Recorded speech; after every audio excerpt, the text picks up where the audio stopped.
before it. The original one was, where were you when you heard that President Kennedy was shot? Now my question to you instead is, what was your relationship with the Kennedys? Well, that's a great question. In 1957, I was president-elect of the student body of Villanova University. And in May of 57, the school dedicated its new law school and invited the United States Senators, United States Supreme Court Justices, and Archbishop Fulton Sheen to come to dedicate the law school. One of the responding senators was the junior senator from Massachusetts, Senator John F. Kennedy. And he made a request to the president. He said, I've been a great follower of one of your runners. Villanova at that time had a runner named Ronald Michael Delaney, who in the late fall of 1956, competing in Melbourne, Australia, had won the Olympic gold medal in the mile, defeating the first 6 men to break the 4-minute mile. It was the mile of the century, and Delaney won it. He beat Bannister and Landy, Ruschivaldi and Elliott, and he won it. And he was undefeated for 5 years indoors in the United States. And at the time he did it, he was my college roommate. And we were dear friends. In fact, he came over to be at our wedding, and then because of an airline strike, had to leave the day before the wedding. But we remained dear friends. Here's a picture of Delaney and myself. The summer of the Christmas of 1958, the year after he won the Olympics, Ronnie came to Toledo and spent the entire Toledo holidays with us, and that was a picture on the front page of the local paper. The president asked to have Delaney be his host. My father president said to the senator, well, I said, I'll arrange for his roommate and Mr. Delaney. Mr. Delaney doesn't have a car, his roommate does, and they can pick you up. So Ronnie and I picked up President Kennedy, or Senator, and then Senator Kennedy. And then we spent the weekend together, went to a track meet, watched Ronnie run, and the three of us went down to the local bar and grill and had dinner on Saturday night. And, just had a wonderful time. The following winter, the president and Mrs. Kennedy, actually it was a senator and Mrs. Kennedy at that time, invited me to come down to Washington to watch Ronnie run in the Washington Capitals track meet. So we went down there and watched Ronnie run and had dinner. And he told me that if I ever got near Nantucket in the Boston area, to come out to come visit him. In 1958, I got assigned to Newport, Rhode Island, to a destroyer. And so in 1959, the summer of 1959, I went from Newport, Rhode Island up to Nantucket and stopped in to visit the Kennedys. And they just welcomed me with open arms and put me up in Bobby's house. And I visited them 4 different weekends of 1959. When I was getting ready to, when I left transferred from ship Newport to back down to the Athens Navy Supply Corps School, I took a month's leave and went to Charleston, West Virginia, and worked in the primary between Senator Kennedy and Senator Humphrey for Bobby Kennedy. I was his right arm, did whatever he told me to do, and when it was all over and said and done, Senator Kennedy had beaten Senator Humphrey. I told Senator Kennedy I was going to Georgia, and how could I help him in Georgia? And Bobby Kennedy said, well, Pat, he said, you're a loudmouthed, opinionated, Irish Yankee Catholic. And he says, the best thing you can do for us in Athens, Georgia, is go down there and root like hell for Dick Nixon, who was the president's opponent, Republican opponent. Well, I went down there and worked for Bob Kennedy, directly for Bob Kennedy, and trying to help do something with Georgia. And as I like to tell everybody, in 1960, if you check the records, Georgia went stronger for Jack Kennedy than any other state of the Union, including Massachusetts. Wow. And I was heavily involved in that. That right after the election, Bobby Kennedy called me and offered me the job as Deputy Director of the Peace Corps. I was very much interested in taking the job. I told him I'd give an answer in 3 days.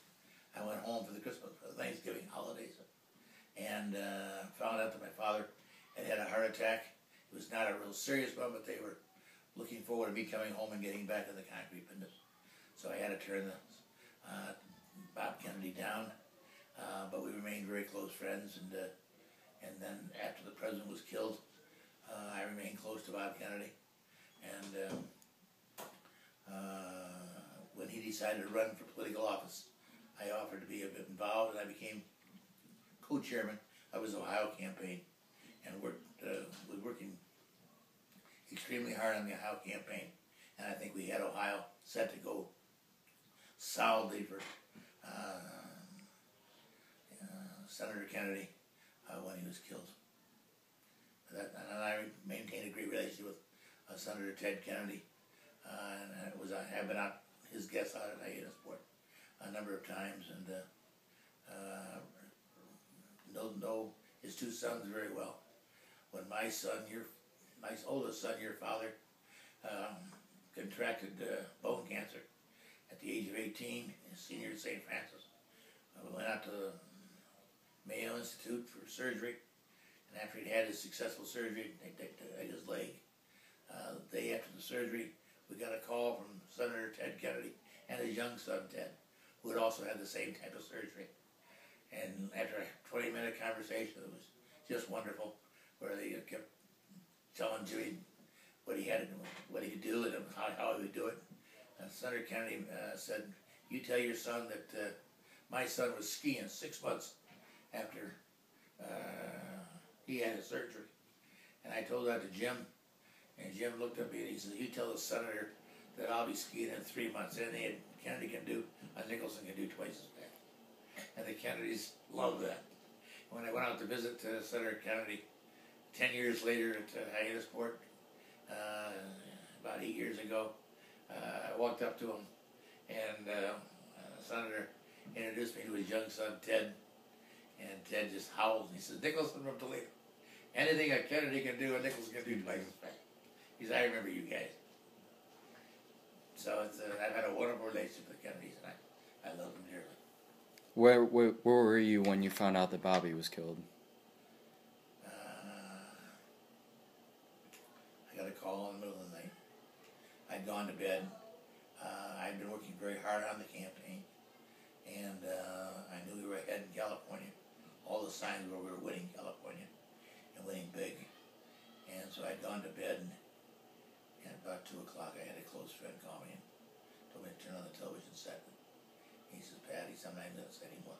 Just turn on your television set." So I did. That's how I found out. Gotcha. What is your experience with or opinion of computers? I leave that up to my sons. I'm a good reader. I'm an ardent reader.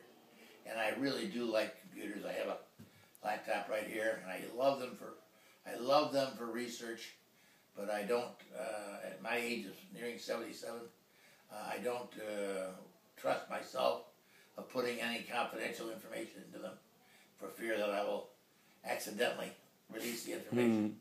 So I use them only as a resource, just as one would use the Lincoln Library, the Encyclopedia Britannica. It's a wonderful resource. Tell me about some of your favorite books, songs, movies, and television shows. My favorite books are all history. I love fiction that is based on history, but I do love books that are directly related to history. The books on Senator Kennedy or President Kennedy, the books on President Roosevelt, President Truman. Those are the best books I have. You see in my library behind me. And